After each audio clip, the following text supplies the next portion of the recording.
Hello, Leah. I see your buddies in the back. So cute. Every time I sit in this chair, she like comes and nudges me. Watch. No, Bailey. See? I said her name. That's That's nice. good. Well, Bailey, welcome to the interview.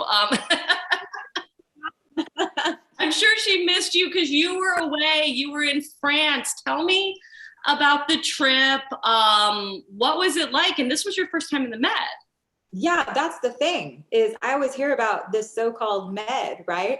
I put the map in the back of the med. Um, Oh, but every year that Sandy goes and films, something happens. What, the breast cancer scare, my dad passed away, all this COVID. So I've never got to experience it. And now I get it, what she has always been raving about. It mhm. was absolutely beautiful. Yeah. Better than I thought. So what did it for you when you went there? Because I know you've traveled a lot. So what made it so special for you? Well, I think one, because it was so special to her and to just share that part of the life that was so important to her. Mhm. She lived there for like 4 years. Oh, You know, wow. there's a lot of friends there, and I always hear about it, but I never really, it's just more, it was personal. Mhm. And then honestly, when I first landed, um, I wasn't quite sure because I'm celiac. I couldn't really eat all the good food. So I was struggling with the food. So I'm like, I had so much lettuce and burrata and Oh, tomato, but the price is so great. And I'm not a smoker, so I struggle with the smoke and all of that. yeah. But after a while, just, I mean, can and the shops and the beach clubs and just the culture, it was very freeing. And they take like forever to serve lunch and dinner. It's like 2, 3 hours. Now I know why everybody has like rosé. We might as well just have a glass of wine. So Right. it was amazing. Right, right. Well, and it was so interesting because I think for people at home, we saw these pictures. We'd see you in a limo, and we'd see like a housewife, and we'd see Kate. Yeah. Tell me about how that all came together with everybody. Yeah. So, this was for NBC Universal for the TV and Media Awards, like a film festival, but for TV and media. Mhm. And so, they brought in Kate and Dory and Garcelle and then Sandy. So it was just really great. And it's so funny because Garcelle and I looked at each other and she's like, you look really familiar. And I think it was from like the gospel industry that I was in, and I'm from LA, but they couldn't have been nicer. And the whole NBC family was so gracious. We all bonded. It was the best experience, truly, in like a corporate kind of setting. They couldn't have been more gracious. And Kate is hilarious. Yeah, And I got to see a side of her that I've never really seen and get to know her. And it was fun. It was so yeah. much fun. It Yeah. looked like fun. Now, you knew Kate just like in passing before, or so okay. I've only heard about her. Sandy always said nothing but amazing things about her, Mhm. and really respects her in the industry and stuff. But really, I just met her at BravoCon in passing, and then just social media or phone calls and stuff. But this time we spent a lot of time together, Mhm. on a daily basis, and yeah, she was great, just so great. Go lay down, Bailey. Go lay down. Yeah, because it's been a while, because you know how time is so strange. It seems like it's been a long time we haven't seen her on Below Deck. I know she's got projects she's working on, but did she still sort of have that affinity for the show? And did you guys talk about that, or what did you kind of chit chat about? Yeah, she's still, like Captain Lee's like family to her. I asked how he was doing, and she, so that was good to kind of just talk about that. She adores him, and um, she's working on other projects, which are super exciting. I don't know if I'm allowed to say anything, but, I'm proud of her. And I think the projects she's working on now are really true to who she is. And you'll see that. It'll make sense when Very it cool. all comes out. Yeah. So I'm really happy for her. Yeah. She's smart. She's Oh yeah. smart, Oh and, yeah. and she's a hard worker, and she's just a kind person. Yeah. Yeah. Oh no, she cracks me up. She is fantastic. And then I loved you with the Beverly Hills Housewives. How did that and Boy George, how did that all come about? Well, I personally feel more at home with the housewives than I do below deck, Yeah. except for Sandy. Yeah. I'm not a yachty. Yeah. I love to go to Hermes. We all went to Hermes. Andy Cohen bought a pair of really cute yellow shorts, Garcelle and I bought matching bracelets, and Dorit was just, we're both moms, and, and I come from the entertainment industry. So I don't know, like even fashion wise, I just vibed with them. They were so nice. And then, I mean, it was really great. And then Boy George, that was surreal, obviously. Yeah. I was right there. Yeah. I had his poster in my room. Right? We all did. All did. So it was just great. But one thing it just made me realize is that we're all just human. We're all human, and we all have gifts, and we all have passions. And it's beautiful to see people that are so passionate that they just keep doing what they do. The music industry is one of the hardest industries, as I know. And so I just have so much respect for Boy George that he's lasted this long. Yeah. Oh yeah. Did he perform? He performed. Yeah. I was in the front row. I was like, yeah. That's so cool. So cool. Yeah. So I love that. Yeah, it was awesome.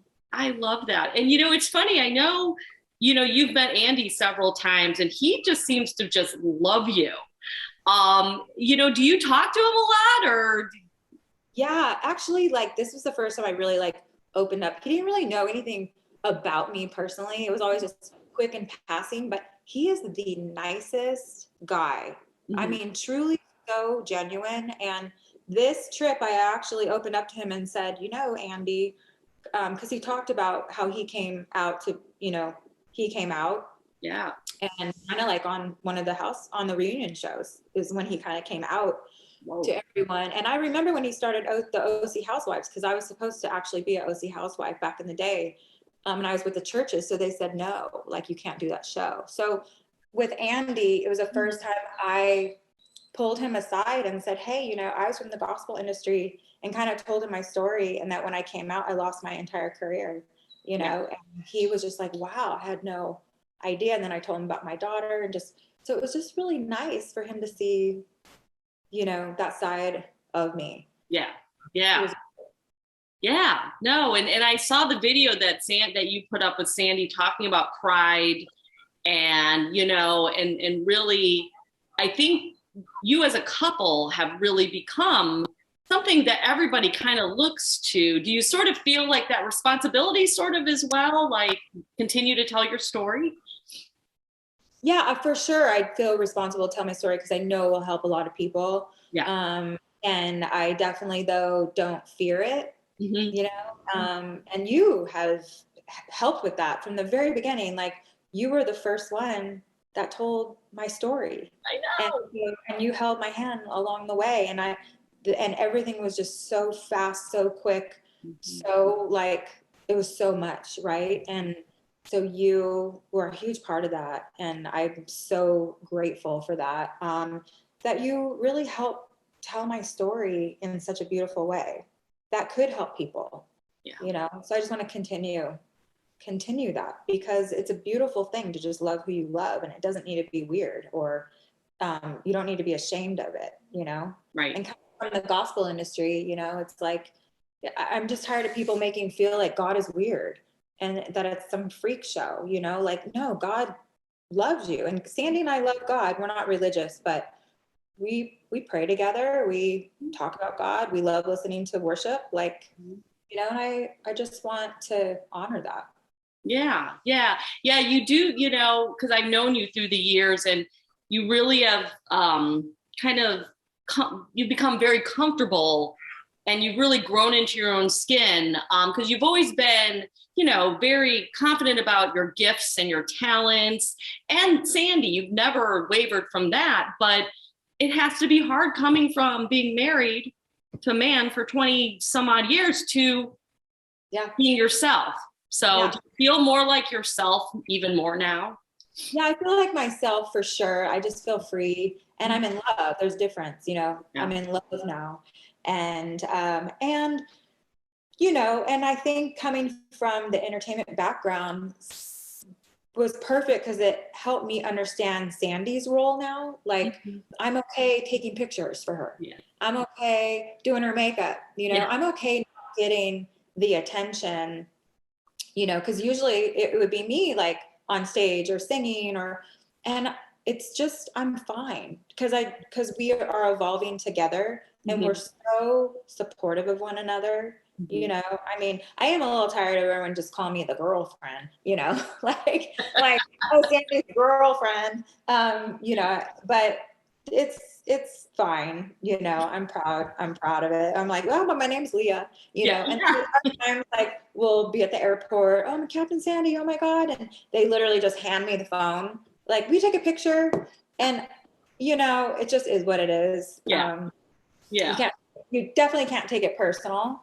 At all. And honestly, in Cannes, you know, I knew I was going into the situation as like her partner and that she was her work, you know? So I didn't think I would go to like the NBC dinners and stuff. I just got to be so close with them. All of a sudden they come up, we want you at the dinner. We want you part of this. I'm like, that's so, thank you. You know, they was very like accepting and it was cool. Yeah, well, I think, you know, at least from my experience with my readers, people do see you, like the way I introduced you, as part of a power couple.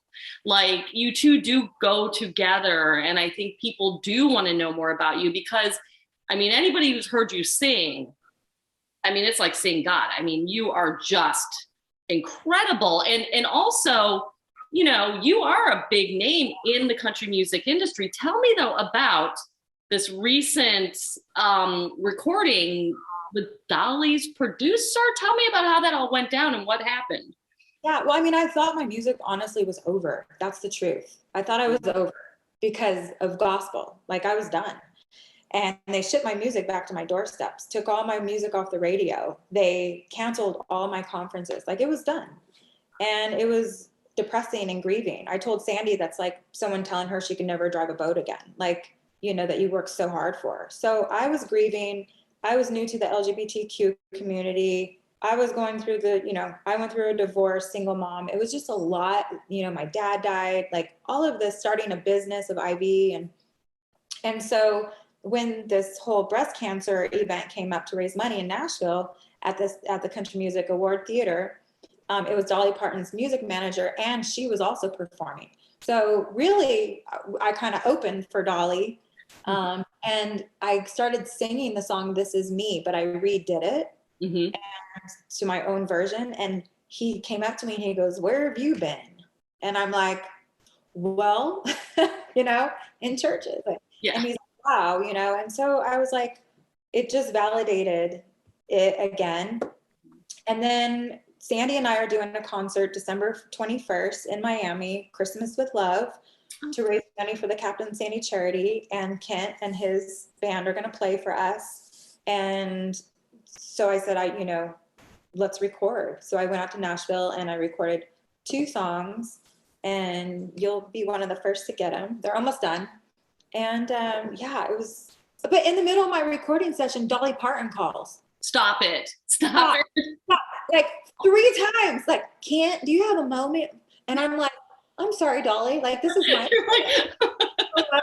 and then, so, you know, he stops everything for Dolly, obviously. Yeah. And then literally, as I start singing again, another phone call, and he goes, "Hold on." I'm like, "Oh my gosh." And it's like, I have this idea. Do you have a minute?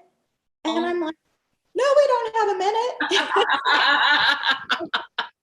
We don't now have a minute. But I guess you're Dolly Parton, so, you know, but wow. And I recorded it because it was like pretty cool. Yeah, that is very cool. I love Dolly. I think the world loves Dolly Parton. I mean, they just, yeah.